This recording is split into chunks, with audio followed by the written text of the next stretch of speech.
കഴിഞ്ഞ ക്ലാസ്സിൽ നമ്മൾ പറഞ്ഞത് ഡെഫിനിഷനെ കുറിച്ചാണ്. അതിലെ കണ്ടിന്യൂഷനാണ് ഇന്ന് എടുക്കുന്നത്. അത്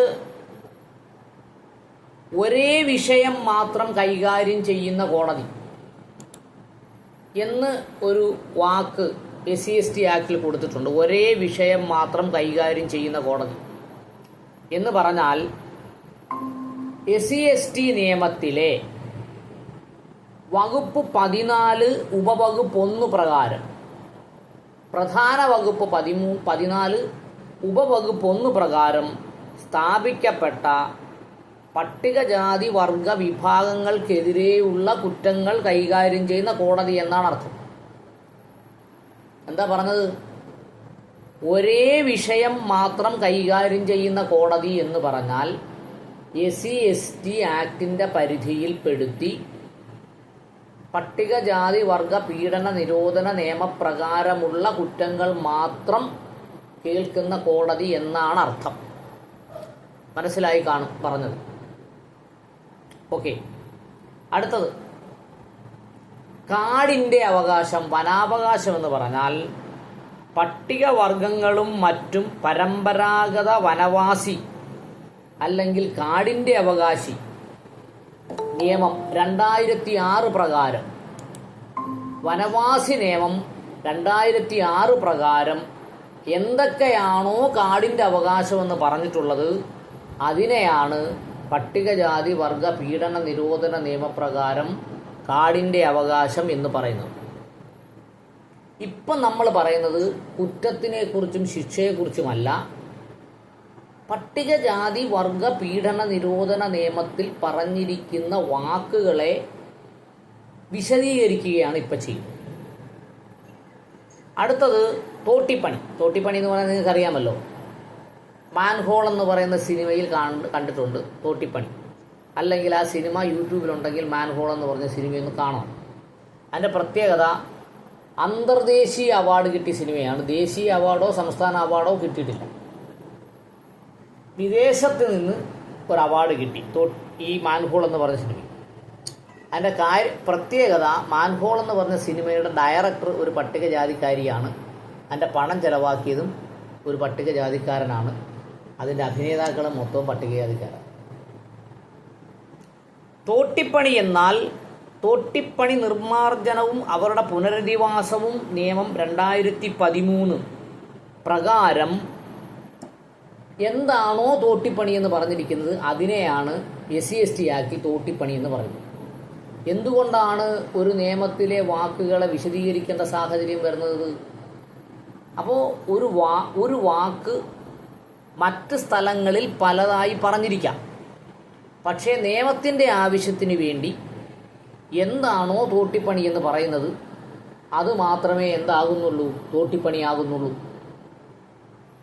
അടുത്തത് പൊതുജന സേവകൻ. പൊതുജന സേവകൻ എന്ന് പറഞ്ഞാൽ ഇന്ത്യൻ പീനൽ കോഡിലെ, ഇന്ത്യൻ പീനൽ കോഡ് ഇപ്പം നിലവിലില്ല, ഭാരതീയ ന്യായ സംഹിതയാണ് ഇപ്പോൾ നിലവിലുള്ളത്. അങ്ങനെ ഇന്ത്യൻ പീനൽ കോഡിലെ 21-ാം വകുപ്പ് പ്രകാരം അല്ലെങ്കിൽ അതേപോലെ ഏതൊരു നിയമത്തിന് കീഴിലും ഉള്ള വകുപ്പ് പ്രകാരം കേന്ദ്ര സർക്കാരിൻ്റെയോ സംസ്ഥാന സർക്കാരിൻ്റെയോ കാലാകാലങ്ങളിൽ പ്രാബല്യത്തിലുള്ള ഏതെങ്കിലും നിയമപ്രകാരം എന്താണോ സർക്കാർ ഉദ്യോഗമെന്ന് പറഞ്ഞിരിക്കുന്നത് അതാണ് പൊതുജന സേവകൻ എന്ന് പറയുന്നത്. അപ്പോൾ പൊതുജന സേവകൻ എന്ന് പറഞ്ഞാൽ സെൻട്രൽ ഗവൺമെൻറ് സേവകനാണോ, കേന്ദ്ര സംസ്ഥാന ഗവൺമെൻറ് സേവകനാണോ, പിന്നെ ജഡ്ജിയാണോ, അതോ പൊതുമേഖലാ സ്ഥാപനത്തിലെ ഉദ്യോഗസ്ഥനാണോ എന്നൊക്കെ സംശയങ്ങൾ വരും. അപ്പോൾ നിയമത്തിൽ അങ്ങനെ സംശയങ്ങൾ വരാൻ പാടില്ല. അതുകൊണ്ടാണ് പൊതുജന സേവകനെ ഇന്ത്യൻ ശിക്ഷാ നിയമം അല്ലെങ്കിൽ ഭാരതീയ ന്യായ സംഹിതയിലെ 21-ാം വകുപ്പിൽ പറയുന്ന ആളാണ് പൊതുജന സേവകൻ. അപ്പോൾ SC/ST അട്രോസിറ്റീസ് ആക്ട് കൃത്യമായി മനസ്സിലാകണമെങ്കിൽ എന്തും കൂടി അറിയേണ്ടി വരും, IPCയും കൂടി അറിയേണ്ടി വരും. അടുത്തത് പട്ടികജാതി വർഗം. പട്ടികജാതി വർഗം എന്ന് പറയുന്നത് ഇന്ത്യൻ ഭരണഘടനയിലെ 366-ാം അനുച്ഛേദത്തിലും 241(25) നിബന്ധനകൾ പ്രകാരം നിർവചിക്കപ്പെട്ട ആൾക്കാരാണ് പട്ടികജാതിക്കാർ. പട്ടികജാതിക്കാരെ കുറിച്ച് പറയുന്നത് എവിടെയാണ്? ഇന്ത്യൻ ഭരണഘടനയിലെ 366 അനുച്ഛേദത്തിലും 241(5) നിബന്ധനകൾ പ്രകാരം നിർവചിക്കപ്പെട്ട ആൾക്കാരാണ് പട്ടികജാതിക്കാർ. ബാക്കി പെടുന്ന ആരും പട്ടികജാതിക്കാരല്ല. മനസ്സിലായോ? അതുകൊണ്ടാണ് ദളിത് ക്രൈസ്തവർ പട്ടികജാതി സ്റ്റാറ്റസിന് വേണ്ടി സുപ്രീം കോടതിയിൽ കേസ് കൊടുത്തിട്ടുള്ളത്. കാരണം അവർ 366 അനുച്ഛേദത്തിലെ 241(25) പരിധിയിൽ പെടുന്നില്ല. അതാണ് നമ്മൾ മനസ്സിലാക്കേണ്ടത്. അടുത്തത്, പട്ടികജാതി പ്രത്യേക കോടതി. പ്രത്യേക കോടതി എന്ന് പറഞ്ഞാൽ ഈ വകുപ്പ് 14 നിർവചിച്ച പ്രകാരം ഇതിനു മാത്രമായി ഉണ്ടാക്കിയിരിക്കുന്ന കോടതി എന്നാണ് പ്രത്യേക കോടതി അർത്ഥമാക്കുന്നത്. അടുത്തത്, പ്രത്യേക സർക്കാർ അഭിഭാഷകൻ, സ്പെഷ്യൽ പബ്ലിക് പ്രോസിക്യൂട്ടർ നമ്മൾ പറയും. Special public prosecutor. Special public prosecutor എന്ന് പറഞ്ഞാൽ വകുപ്പ് 15 പ്രകാരം പ്രത്യേകമായി സർക്കാർ നിയമിക്കുന്ന അഭിഭാഷകൻ എന്നാണ് സ്പെഷ്യൽ പബ്ലിക് പ്രോസിക്യൂട്ടർ. പട്ടികജാതിക്കാരുടെയും പട്ടികവർഗക്കാരുടെയും കേസുകൾ നടത്തുന്നതിന് വേണ്ടി പ്രത്യേകമായി SC/ST ആക്ടിലെ 15-ാം വകുപ്പ് പ്രകാരം സ്പെഷ്യൽ പബ്ലിക് പ്രോസിക്യൂട്ടറെ നിയമിക്കാറുണ്ട്. അത് ഓരോ കോടതിയിലും അങ്ങനെ നിയമിക്കും. അങ്ങനെ വരുന്ന അഭിഭാഷകനെയാണ് സ്പെഷ്യൽ പബ്ലിക് പ്രോസിക്യൂട്ടർ എന്ന് പറയുന്നത്. അടുത്ത, പട്ടിക. പട്ടിക എന്നാൽ ഈ നിയമത്തിന് അനുബന്ധമായി ചേർക്കപ്പെട്ട ഒരു പട്ടികയുണ്ട്. ആ പട്ടികയിൽ എന്താ പറയുന്നത്? IPCയിലെ ഏതൊക്കെ നിയമമാണ് അട്രോസിറ്റീസ് ആക്റ്റുമായി ക്ലബ് ചെയ്യാൻ പറ്റുന്നത്. IPCയിലെ എല്ലാ നിയമങ്ങളും SC/ST ആക്റ്റുമായിട്ട് ക്ലബ് ചെയ്യാൻ പറ്റില്ല. ഏതൊക്കെ നിയമങ്ങൾ ക്ലബ് ചെയ്യാമെന്ന് അവിടെ പ്രത്യേകമായി പറഞ്ഞിട്ടുണ്ട്. അതിനെയാണ് എന്ത് പറയുന്നത്? പട്ടിക നിയമങ്ങളെന്ന് പറയുന്നത്. ഓക്കെ. അടുത്തത്, സാമൂഹിക ബഹിഷ്കരണം. സാമൂഹ്യ ബഹിഷ്കരണം എന്നാൽ ഒരു വ്യക്തിക്ക് മറ്റു വ്യക്തികൾക്ക് വേണ്ടി പ്രവർത്തിക്കുന്നതിൽ ഏർപ്പെടുത്തുന്ന വിലക്ക്, അല്ലെങ്കിൽ അതിൽ നിന്നും ഒരു ഉപഭോക്താവെന്ന നിലയിൽ ലഭിക്കേണ്ട സേവനം നിഷേധിക്കുകയോ അല്ലെങ്കിൽ പൊതുബന്ധങ്ങളിൽ നിന്ന് വിലക്കേർപ്പെടുത്തുകയോ ചെയ്താൽ അതിനെ സാമൂഹ്യ ബഹിഷ്കരണം എന്ന് പറയും. ഉദാഹരണമായിട്ട് ഇവിടെ ലുലുമാളുണ്ട്. അപ്പോൾ കുറച്ച് പേര് ചെല്ലുമ്പോൾ പറയും, നിങ്ങൾ ലുലുമാളിൽ കയറാൻ പാടില്ല. അല്ല, ഞങ്ങൾ പൈസ കൊടുത്ത് സാധനം മേടിച്ചോളാം. അല്ല, നിങ്ങളുടെ പൈസ ഞങ്ങൾക്ക് വേണ്ടെന്നേ. അങ്ങനെ ഒരു പ്രത്യേക സ്ഥലത്ത് നിന്നും മാറ്റി നിർത്തുകയാണെങ്കിൽ അത് സാമൂഹ്യ ബഹിഷ്കരണമാണ്. അതാണ് സാമൂഹ്യ ബഹിഷ്കരണം കൊണ്ട് അർത്ഥമാക്കുന്നത്. അത് ഇര. വളരെയേറെ ശ്രദ്ധിക്കേണ്ട പദമാണ് ഇര. SC/ST ആക്ട് പ്രകാരം ആരൊക്കെ ഇരകളാകും എന്നതിനെ കുറിച്ചാണ് ഇവിടെ പറയുന്നത്. ഇര എന്നാൽ ഏതൊരു വ്യക്തിക്കും പട്ടികജാതി വർഗമെന്ന നിർവചനത്തിൽ പെടുന്ന ഉപവകുപ്പ് 2 നിബന്ധന C-യിൽ അയാളെ കായികമായും മാനസികമായും മനഃശാസ്ത്രപരമായും വിവക്ഷിക്കുകയോ, നോക്കൂ, ഒരാളെ പട്ടികജാതി വർഗക്കാരനെ കായികമായി നേരിട്ടാൽ അയാൾ ഇരയായി, മാനസികമായി നേരിട്ടാൽ ഇരയായി, മനഃശാസ്ത്രപരമായി നേരിട്ടാൽ ഇരയായി. വിവക്ഷിക്കുകയോ അല്ലെങ്കിൽ സാമ്പത്തികമായി നശിപ്പിക്കുകയോ അല്ലെങ്കിൽ അയാളുടെ സ്വത്തുക്കൾ ഏതെങ്കിലും കുറ്റകൃത്യത്താൽ നശിപ്പിക്കുകയോ അത് അയാളുടെ ബന്ധുക്കളെയും നിയമാനുസൃത രക്ഷകർത്താക്കളെയും നിയമാനുസൃത അവകാശികളോ അവയാരായാലും എന്താകും? ഇരയാകും. ഉദാഹരണത്തിന് ഇങ്ങനെ വലിച്ചു നീട്ടിയൊന്നും പറയാതെ, ഭർത്താവിനെ കൊന്നു. ഭർത്താവിന് അമ്മയുണ്ട്, അച്ഛനുമുണ്ട്. അദ്ദേഹത്തിന് ഭാര്യയുണ്ട്. ഭാര്യ ഉണ്ടായിട്ടുള്ള ഭർത്താവായത്. 2 മക്കളുണ്ട്. അപ്പോൾ ആരൊക്കെ ഇരയാകും? അവിവാഹിതയായ ഒരു സഹോദരി ഉണ്ടെന്ന് വെച്ചു. ഈ സഹോദരി ഈ സഹോദരനെ ആശ്രയിച്ചാണ് ജീവിക്കുന്നത്. അപ്പോൾ ആരൊക്കെ ഇരയായി? മരിച്ചയാൾ ഇരയാണ്. മരിച്ചയാളുടെ അച്ഛനും അമ്മയും ഇരയാണ്. ഭാര്യ ഇരയാണ്, മക്കൾ രണ്ടുപേർ ഇരയാണ്, സഹോദരിയും ഇരയാണ്. അപ്പോൾ ഇര എന്ന് പറഞ്ഞാൽ SC/ST ആക്ടിൽ ആരൊക്കെ വരും? അപ്പോൾ ആർക്കൊക്കെ കോമ്പൻസേഷൻ കിട്ടും എന്നറിയണം. ഇരകൾക്കാണ് കോമ്പൻസേഷൻ കിട്ടുന്നത്.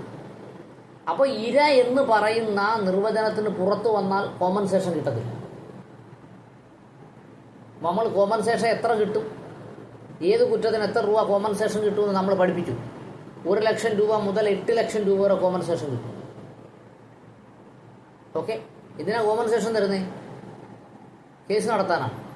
അപ്പോൾ കേസ് നടത്തുന്നതിന് വേണ്ടി പോകാനും വരാനും അന്നത്തെ വീട്ടുചെലവ് നടത്തുന്നതിന് വേണ്ടി നമ്മുടെ കയ്യിൽ പൈസ കാണത്തില്ല. അങ്ങനെ പൈസ കാണത്തില്ലെങ്കിൽ ആ പൈസ കിട്ടുന്നതിന് വേണ്ടിയാണ് എന്ത് കൊടുക്കുന്നത്? കോമ്പൻസേഷൻ കൊടുക്കുന്നത്. യെസ്. അപ്പോൾ ഇര എന്താണെന്ന് അറിഞ്ഞാൽ മാത്രമേ ഇരയ്ക്ക് മാത്രമേ കോമ്പൻസേഷൻ കിട്ടൂ. അപ്പോൾ ഇരയുടെ നിർവചനം മനസ്സിലായി കാണും. അടുത്തത് സാക്ഷി, വിറ്റ്നസ്. വളരെ പ്രത്യേകമായി ശ്രദ്ധിക്കണം. സാക്ഷികൾക്ക് മാത്രമേ കേസിൽ അനുകൂലമായാണെങ്കിലും പ്രതികൂലമായാണെങ്കിലും മൊഴി കൊടുക്കാൻ പറ്റും. അപ്പോൾ സാക്ഷി എന്താണെന്നറിയാം. സാക്ഷി എന്നാൽ ഏതൊരു വ്യക്തിക്കും സാഹചര്യവും വസ്തുതകളും അറിവുള്ളതോ അല്ലെങ്കിൽ ഏതെങ്കിലും വ്യക്തിക്ക് അപ്രകാരമുള്ള കാര്യങ്ങൾ ഒരു അന്വേഷണം നടത്തുന്നത് വഴി അറിവുണ്ടെന്ന് കരുതപ്പെടുകയോ അത് ഏതെങ്കിലും കുറ്റകൃത്യം നിയമത്തിൻ്റെ കീഴിൽ നടത്തപ്പെട്ടാൽ ആരാണെങ്കിലും അല്ലെങ്കിൽ അപ്രകാരം വിവരം നൽകുന്നയാൾക്ക് ബോധ്യപ്പെടുകയോ ഒരു പ്രസ്താവന ഉണ്ടാക്കി നൽകുകയോ അല്ലെങ്കിൽ തെളിവ് രേഖ അന്വേഷണമായി ഹാജരാക്കുകയോ അല്ലെങ്കിൽ കേസ് നടപടി നടത്തുന്ന സമയത്തെ അപ്രകാരമുള്ള കുറ്റകൃത്യം ഇരയോ അങ്ങനെ ആര് നൽകുന്നുവോ അവർ വിറ്റ്നസ്സാണ്. ഇപ്പം നിങ്ങൾക്കൊന്നും മനസ്സിലായി കാണത്തില്ല. ഇനി ശ്രദ്ധിച്ചാൽ ഞാൻ പറഞ്ഞുതരാം. ഒരു കൊലപാതകം നടക്കുന്നു എന്ന് കരുതുക. ഒരു പട്ടികജാതിക്കാരനല്ലാത്തയാൾ കുത്തിക്കൊന്നു, ചത്തുപോയി. ചത്തവൻ എന്ന് പറയത്തില്ലല്ലോ ആരാ കുത്തിയത്. ഇപ്പം ഇതൊരാൾ കണ്ടുകൊണ്ട് നിൽക്കുന്നെങ്കിൽ അയാൾ സാക്ഷിയായി. അയാളാണ് ഐ വിറ്റ്നസ്. എൻ്റെ കണ്ണുകൊണ്ട് കണ്ടതാണ് ഐ വിറ്റ്നസ്. ഓക്കെ, കുത്തുകൊണ്ട് വീണു, ഈ കണ്ടവൻ ഓടിപ്പോയി, അയാൾ എടുക്കാൻ വന്നില്ല. അടുത്തൊരു ഓട്ടോറിക്ഷക്കാരൻ വന്നു. ഓട്ടോറിക്ഷക്കാരൻ എന്തുവാ സംഭവം എന്ന് അറിഞ്ഞൂടാ. ഒരാൾ രക്തത്തിൽ കുളിച്ച് കിടക്കുന്നു. കുത്തിയയാളെ അയാൾ കണ്ടില്ല, കുത്തുന്നതും കണ്ടില്ല. കുത്തുകൊണ്ട് വീണെന്ന് അയാൾക്ക് അറിയത്തുമില്ല. അയാൾ എടുത്ത് വണ്ടിക്കകത്തിട്ട് ആശുപത്രിക്ക് കൊണ്ടുപോയി. ഓട്ടോറിക്ഷക്കാരൻ ആരായി? സാക്ഷിയായി. എന്താണ്? വീണ് കിടക്കുന്നവനെ ആശുപത്രിയിൽ എത്തിച്ചത് ഓട്ടോറിക്ഷക്കാരൻ. ഡോക്ടർ പരിശോധിച്ചപ്പോൾ കുത്തുകൊണ്ട് വീണതേ ഉള്ളൂ, അയാൾ ചത്തില്ല, അല്പം ജീവനുണ്ട്. പക്ഷെ ആ ഹോസ്പിറ്റലിൽ എന്ത് ചെയ്യാൻ പറ്റത്തില്ല, ചികിത്സിക്കാൻ പറ്റത്തില്ല. പ്രാഥമിക ശുശ്രൂഷ കൊടുത്തിട്ട് വേറൊരു ഹോസ്പിറ്റലിലേക്ക് പറഞ്ഞു വിട്ടു. അപ്പോൾ പ്രാഥമിക ശുശ്രൂഷ കൊടുത്ത ഡോക്ടർ, ഹോസ്പിറ്റൽ നേഴ്സ്, അവിടുത്തെ അതിനെ സഹായിച്ച കമ്പൗണ്ടർ, സ്ട്രെച്ചറിൽ കൊണ്ടുപോയ ആൾ, ഇവരൊക്കെ ആരായി? സാക്ഷിയായി. അവിടെ ചെന്നപ്പോഴത്തേന് പിന്നെ ഓട്ടോയിൽ കൊണ്ടുപോകാൻ പറ്റത്തില്ല, ആംബുലൻസിലേക്ക് കൊണ്ടുപോകാൻ പറ്റും. അപ്പോൾ ആംബുലൻസിലെ ഡ്രൈവർ ആരായി? സാക്ഷിയായി. ആംബുലൻസിനോടൊപ്പം മറ്റൊരു നേഴ്സാണ് പോയത്, അല്ലെങ്കിൽ ഒരു കമ്പൗണ്ടറാണ് പോയത്, അയാൾ സാക്ഷിയായി. അത് കൊണ്ടുപോയത് മെഡിക്കൽ കോളേജിലാണ്. മെഡിക്കൽ കോളേജിലെ ഇയാളെ ചികിത്സിച്ച എല്ലാവരും സാക്ഷിയായി. ഓക്കെ, മെഡിക്കൽ കോളേജിൽ ചെന്നപ്പോഴേക്കും പ്രാഥമിക ശുശ്രൂഷ ഇവിടുന്ന് കൊടുത്താൽ വിട്ടത്. അവിടുന്ന് ഡീറ്റെയിൽ എക്സാമിനേഷൻ നടത്തുമ്പോൾ ആൾ മരിച്ചു. പോസ്റ്റ്മോർട്ടം നടത്തി. ഡോക്ടർ സാക്ഷിയായി, നേഴ്സ് സാക്ഷിയായി. ആ ആംബുലൻസിലല്ല കൊണ്ടുവന്നത്, തിരിച്ചു കൊണ്ടുവന്ന വേറൊരു ആംബുലൻസിലാണ്. ആ ആംബുലൻസുകാരൻ സാക്ഷിയായി. ശവം അടക്കുന്ന സമയം വരെ ഉള്ളവരെല്ലാവരും സാക്ഷികളാണ്. അതാണ് വിറ്റ്നസ് എന്ന് പറഞ്ഞാൽ. ഇദ്ദേഹത്തിൻ്റെ മരണവുമായി ബന്ധപ്പെട്ട് ഒരു അന്വേഷണം നടത്തിയാൽ ആർക്കൊക്കെയാണോ ഈ മരണത്തെക്കുറിച്ച് മൊഴി കൊടുക്കാൻ പറ്റുന്നത് അവരെല്ലാവരും ആരായി? സാക്ഷി. അതിൽ ഡോക്ടറിൻ്റെ മൊഴി എക്സ്പേർട്ട് ഒപ്പീനിയൻ എന്ന് പറയും. വിദഗ്ധമായ മൊഴിയാണ്, എക്സ്പേർട്ട് ഒപ്പീനിയൻ. ഇതിനാണ് സാക്ഷി എന്ന് പറയുന്നത്. അല്ലാതെ സംഭവം കാണുന്നയാൾ മാത്രമല്ല സാക്ഷി. ഓക്കെ. പോസ്റ്റ്മോർട്ടം ചെയ്ത് അല്ലെങ്കിൽ മരണം സ്ഥിരീകരിക്കുന്നയാളും സാക്ഷിയാണ്. മരണം സ്ഥിരീകരിച്ചതിന് ശേഷം മോർച്ചറി കൊണ്ടുപോകുന്നു. ആരൊക്കെ കൊണ്ടുപോകുന്നു, ആരൊക്കെ സാക്ഷിയാണ്. പോസ്റ്റ്മോർട്ടം ചെയ്യുന്നു, പോസ്റ്റ്മോർട്ടത്തിൽ ഒപ്പിടുന്ന ആൾ സാക്ഷിയാണ്. അതുമായിട്ട് അസിസ്റ്റ് ചെയ്യുന്ന എല്ലാവരും സാക്ഷിയാണ്. അപ്പോൾ സാക്ഷി എന്ന് പറഞ്ഞാൽ വളരെ ബൃഹത്തായ അർത്ഥമുള്ളൊരു പദമാണ്. സംഭവം കണ്ണുകൊണ്ട് കാണുന്ന ആൾ മാത്രമല്ല സാക്ഷി, അയാൾ സംഭവം നേരിട്ട് കണ്ടയാളാണ്. പിന്നെ മഹസർ എഴുതും, അയാൾ കുത്തുകൊണ്ട് വീണ് കിടന്ന സ്ഥലം. അപ്പം മഹസർ വിറ്റ്നസ് വേറെയും. അപ്പോൾ അതാണ് സാക്ഷി. ചില നേതാക്കന്മാർ പറയും ആരെങ്കിലും പഠിപ്പിച്ച് കയറ്റി നിർത്തിയാൽ മതി സാക്ഷി പറയാൻ. അങ്ങനെ പഠിപ്പിച്ച് കയറ്റി നിർത്തുന്നതുകൊണ്ടാണ് കേസുകളൊക്കെ തോറ്റുപോകുന്നത്. ഓക്കെ. ഈ നിയമത്തിൽ ഉപയോഗിക്കപ്പെട്ട വാക്കുകളോ വിവക്ഷകളോ അവ നിർവചിച്ചിട്ടില്ലെങ്കിൽ ഇന്ത്യൻ പീനൽ കോഡിൽ നോക്കണം. അപ്പോൾ ഈ പുസ്തകത്തിൽ പട്ടികജാതി പട്ടികവർഗ പീഡന നിരോധന നിയമത്തിൽ ഒരു വാക്ക് വിശദീകരിച്ചിട്ടില്ല. അതിൻ്റെ അർത്ഥത്തെക്കുറിച്ച് തർക്കമുണ്ടെങ്കിൽ എവിടെ നോക്കണം? ഭാരതീയ ന്യായ സംഹിതയിൽ നോക്കണം, അല്ലെങ്കിൽ ഇന്ത്യൻ പീനൽ കോഡിൽ നോക്കണം. ഇന്ത്യൻ പീനൽ കോഡ് അല്ലെങ്കിൽ തെളിവ് നിയമം, ഇന്ത്യൻ തെളിവ് നിയമം, ഇന്ത്യൻ എവിഡൻസ് ആക്ട്. അടുത്തത് ക്രിമിനൽ പ്രൊസീജിയർ കോഡ്, ഇവയിൽ നോക്കണം. അപ്പോൾ പട്ടികജാതി പട്ടികവർഗ പീഡന നിരോധന നിയമം വായിച്ചാൽ ഏതെങ്കിലും ഒരു വാക്കിൻ്റെ അർത്ഥം മനസ്സിലായില്ലെങ്കിൽ ആദ്യം IPC എടുത്ത് നോക്കണം. അതിലുമില്ല. പിന്നെ എവിടെ നോക്കണം? CRPC എടുത്ത് നോക്കണം. അവിടെയുമില്ല. പിന്നെ എവിടെ നോക്കണം? ഇന്ത്യൻ തെളിവ് നിയമത്തിൽ നോക്കണം. അവിടെയുമില്ലെങ്കിൽ ഡിക്ഷണറി പോയി നോക്കണം. ഒരു വാക്കിൻ്റെ അർത്ഥം നിയമത്തിൽ നോക്കുന്നത് ആദ്യം നോക്കേണ്ടത് ഡിക്ഷണറിയിലല്ല, ഏറ്റവും അവസാനമാണ് ഡിക്ഷണറി പോയി നോക്കേണ്ടത്. നിയമത്തിൻ്റെ അർത്ഥം നിയമപുസ്തകത്തിൽ പറഞ്ഞിരിക്കും, അതാണ് മനസ്സിലാക്കേണ്ടത്. ഈ മാജിക്ക് നമ്മുടെ നേതൃത്വത്തിന് അറിഞ്ഞുകൂടാത്തത് കൊണ്ടാണ് നമ്മുടെ നേതാക്കന്മാർ പരാതി എഴുതി കൊടുത്താൽ പോലീസുകാർ മുഖവിലയ്ക്ക് പോലും എടുക്കുക. പോലീസുകാരെടുക്കത്തില്ല. പിന്നെ പോലീസുകാർ സ്വന്തമായി എന്തെഴുതും? മൊഴിപ്പകർപ്പ് എഴുതിയിടും. എന്നിട്ടാണ് അവർ കേസെടുക്കുന്നത്. ഈ നിയമത്തിൽ ഏതെങ്കിലും കാര്യങ്ങൾ മറ്റേതെങ്കിലും നിയമത്തെ പറ്റി അല്ലെങ്കിൽ മറ്റേതെങ്കിലും വ്യവസ്ഥകളെ പറ്റിയോ അതുപ്രകാരം നടപ്പാക്കിയ ദേശങ്ങളിൽ മാത്രം പ്രത്യേകതകളെക്കുറിച്ചോ അല്ലെങ്കിൽ അപ്രകാരം ഒരു വ്യവസ്ഥ അവിടെ നിലനിൽക്കുന്നില്ലെങ്കിൽ ആ പ്രദേശത്ത് അപ്പോൾ അതിന് പകരമായി എന്തൊക്കെയാണോ നിലനിൽക്കുന്നത് ഇത് ഉൾപ്പെടും. ഇത് വേറൊന്നും ആലോചിക്കേണ്ട കാര്യമില്ല. പട്ടികജാതി പട്ടികവർഗ പീഡന നിരോധന നിയമം ഇന്ത്യയിൽ മൊത്തമുള്ള നിയമമാണ്, കേരളത്തിലുള്ള നിയമമല്ല. അപ്പം കേരളത്തിലെ ആചാരങ്ങളും അനുഷ്ഠാനങ്ങളും അനുസരിച്ച് പല സ്ഥലത്തും പല ആചാരങ്ങളും അനുഷ്ഠാനങ്ങളുമായിരിക്കും. അത് അവിടുത്തെ ആചാരമായി തന്നെ കണക്ക് കാട്ടിക്കൊണ്ടാണ് നിയമം നിലനിൽക്കുന്നത്. ശവസംസ്കാരം എന്ന് പറഞ്ഞിട്ടുണ്ട്. ചിലയിടത്ത് കുഴിച്ചിടും, ശവസംസ്കാരമാണ്. ചിലയിടത്ത് കത്തിച്ചു കളയും, ശവസംസ്കാരമാണ്. അത് ചില സ്ഥലങ്ങളിൽ നടത്തുന്നത് അതിൻ്റെ ആചാരക്രിയകൾ പലതായിരിക്കും. തമിഴ്നാട്ടിലെ ആചാരക്രിയകളല്ല കേരളത്തിൽ. അപ്പോൾ പക്ഷേ അത് ശവസംസ്കാരം എന്ന വാക്കിൽ വരും. ഇനി നമ്മൾ കേസ് നിയമമാണ് പറയുന്നത്. കേസ് നിയമം നോക്കൂ. മലയറേ വിഭാഗത്തിൽ ജനിച്ച ഇരയാക്കപ്പെട്ടയാൾ ക്രിസ്ത്യാനിയായി പരിവർത്തനം ചെയ്യപ്പെട്ടു. ഇവിടെ ഏറ്റവും കൂടുതൽ തർക്കം വരുന്നൊരു വിഷയമാണ്. മലയറേ വിഭാഗത്തിൽ ജനിച്ച ഒരാൾ ക്രിസ്ത്യാനിയായി പരിവർത്തനം ചെയ്യപ്പെട്ടു.